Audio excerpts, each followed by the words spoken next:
பிரான்சில் பல ஆண்டுகளாக திட்டமிட்டு அரசு நலத்திட்ட உதவிகளில் மோசடி செய்து வந்த ஒரு கும்பல் தற்போது கைது செய்யப்பட்டுள்ளது. 2 ஆண்கள் மற்றும் ஒரு பெண் அடங்கிய இந்த மூவர் குழு நாடு தழுவிய அளவில் மிகப்பெரிய நிதி மோசடியில் ஈடுபட்டது அம்பலமாகியுள்ளது. 2020ஆம் ஆண்டு ஜனவரி முதல் 2026ஆம் ஆண்டு பிப்ரவரி வரையிலான காலகட்டத்தில் இந்த மோசடிகள் நடந்துள்ளன. போலியான அடையாள அட்டைகளை பயன்படுத்தி பல வங்கிக் கணக்குகளை தொடங்கிய இந்த கும்பல் சுமார் 7,000 யூரோ மதிப்பிலான போலி காசோலைகளை வழங்கி வங்கிகளை ஏமாற்றியது. இந்த கும்பல் குறிப்பாக குடும்ப நல நிதி, வீட்டு வாடகை உதவி மற்றும் சமூக ஒருமைப்பாட்டு வருமானம் போன்ற அரசு திட்டங்களை குறிவைத்துள்ளது. சுமார் 30க்கும் மேற்பட்ட அரசு அலுவலகங்களை ஏமாற்றி போலியான பெயர்களில் பணத்தை பெற்றுள்ளனர்.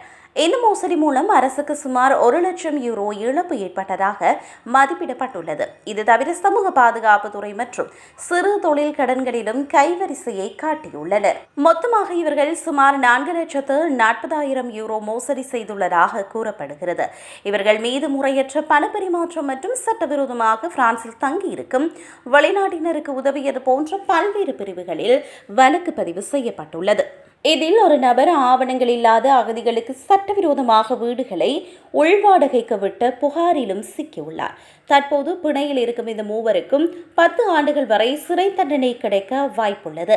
இவர்களுக்கு வழக்கு விரைவில் எவ்ரி குட்கோன் குற்றவியல் நீதிமன்றத்தில் விசாரணைக்கு வரவுள்ளது.